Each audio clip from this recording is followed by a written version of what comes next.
the chief deputy, under sheriff, was there for the inception of that. I think that was the start of the community, and maybe everyone realizing that we need to go to WAG. I need to make sure that my people go to WAG, because WAG is going to be the point and the place, as you said, where people are going to speak what's bothering them. I think that the fact that the sheriff department has done that, I think that bodes well for the sheriff department and for each of the subsequent sheriffs from that time that started. I think it started with maybe that was Penrod, or I don't know exactly, or maybe Williams started. Maybe it was Williams, then Penrod, then Hoops, and now McMahon. But it has been there, and they come and they show up and they attend our meetings and everything, and they bring information to the table that we're not able to get. And not only do they bring information to the table that we're not able to get, but they bring great information and the first-hand information from issues and things that go on. So I think that that's a part of it. I think that when the community feels that they have any sort of an access to law enforcement officials and to other state and local and elected officials, then it's there. The thing about WAG is that you don't know who the members of WAG really are. You know who we are because we are there, but you don't know who we are. And as Rod Tebow used to say, no one asked for the list of the mafia members, so why should they ask for the list of the WAG members? You know what I mean? So. I didn't want to use that word. Well, I have to use his words because those are his words, and so often I've heard him say that, but It's like a think tank. Right, it is. It's an opportunity for you and you and you and you to come in, and throw it against the wall and see what sticks. Yeah. If it doesn't play, in the old days and maybe not so old days, it used to be about music and theater and stuff. If it didn't play in Peoria, it wasn't going to play. Right. You know what I mean? Right. Yeah, if it doesn't play at WAG, Right. it ain't going to play. Right. You're not going to. You may as well go back to the drawing board and start all over again. If you can't convince the members of WAG to get on board with it, then maybe you really need, because I think that the WAG members and the public that attends the WAG meetings are the most open-minded people that you could ever want to be involved with. Yes. And it has also, maybe it always has had it, but it just seems through the years that it has become a much more efficient, very tight overview of the community, where you're looking at the community in a holistic manner. It's not just a place where you go to talk about, to react. Mm-hmm. It's very proactive. Mm-hmm. When did, how did that seed take off, and how does the community benefit from that kind of? Well, I think that seed was there initially. I think that was the genesis of what we were wanted to do. What WAG was all about. In 1972, when WAG was started, and everything, I think that from there, we've never had any bylaws and any articles of incorporation, and any guidelines or any mission statement and all that. We tried that. It worked for about a week. We hold retreats, where we discuss what we do. Right now, we have our 14 pledges, that was developed with the assistance of Reggie Webb, and all. So we do those types of things. But as far as a lot of documentation, and a lot of archiving and everything, we just make sure that Rod Tebow got everything, because we know that between he and Amina, they're going to have and keep everything, So that's what we do. But as far as, way back in the 90s, when I was first belonged to WAG, first joined WAG, I really wasn't that vocal, I would just sit and listen, But, I always remember West Jefferson, and West Jefferson used to always say that, so much can get accomplished, when you're not concerned about who gets the credit for it, and that's what WAG is all about. If you notice that WAG is one of the few organizations, not the only organization, we don't do press releases. No. We don't toot our own horn. No. You know, you don't see anything written about us. You know, you don't see anything. You don't see us writing a bunch of letters and, you know, and getting on this and that, you know, and everything. We just do. Yeah. You know, we do what we do, and we continue to serve and help the community, you know. Right.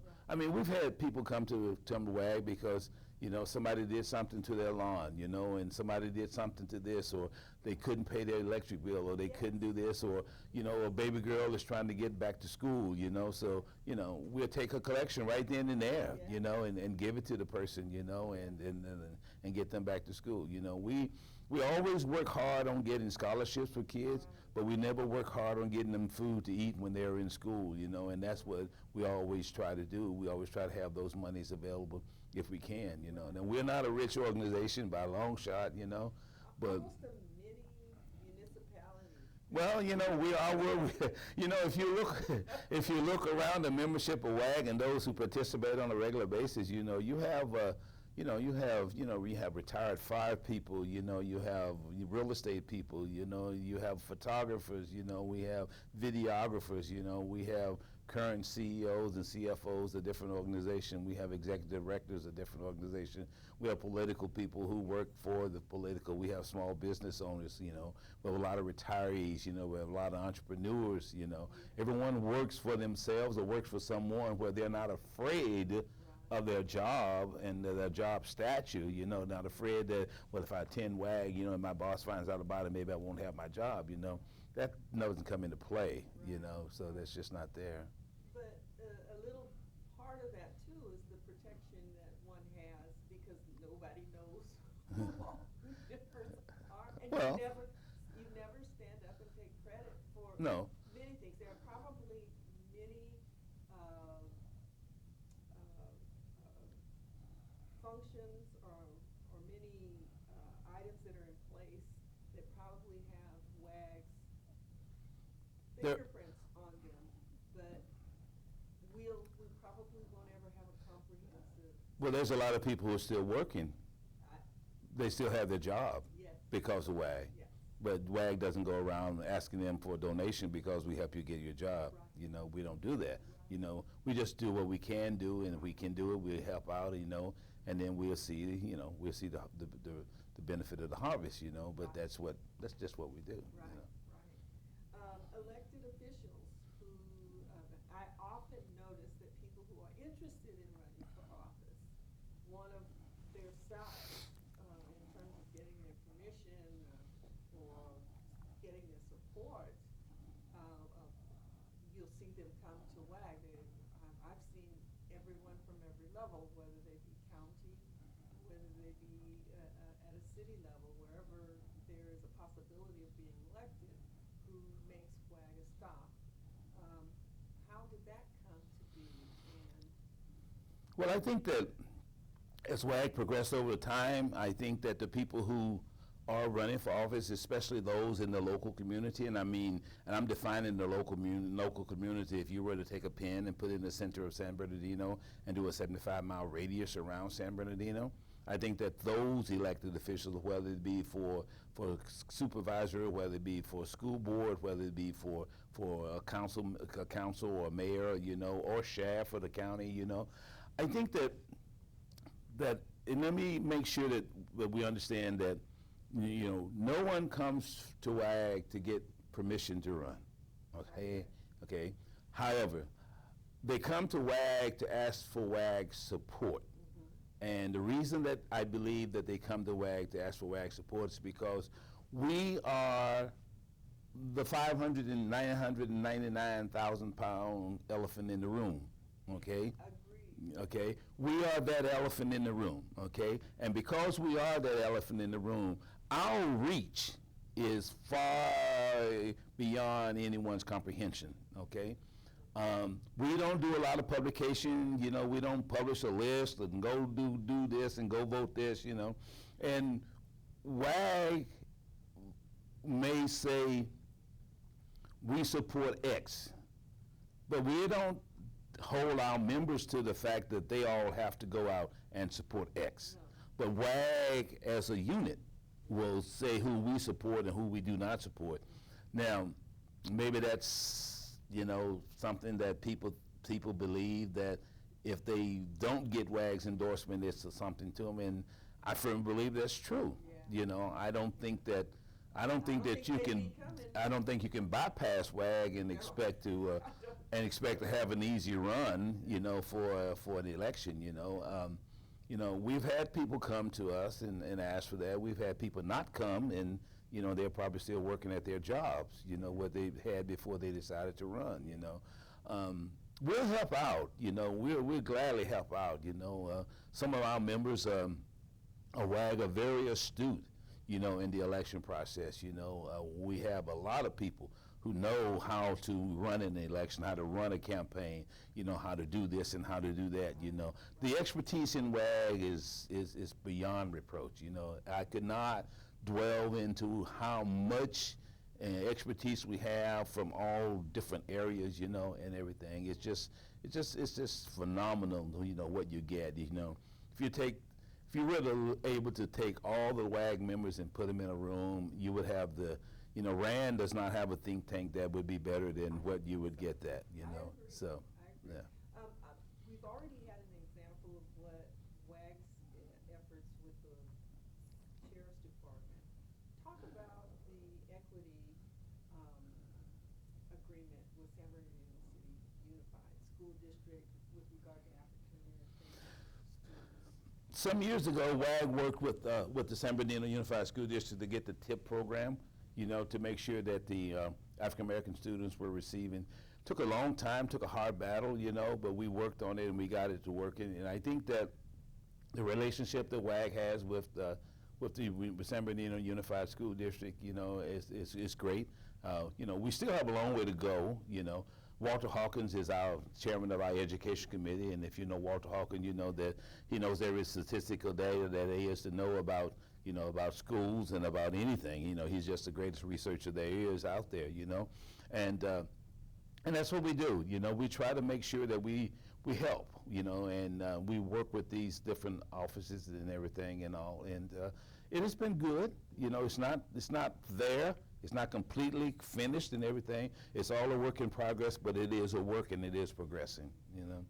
Because you'll wordsmith those kind of agreements for policy agreements for the district. Mm-hmm.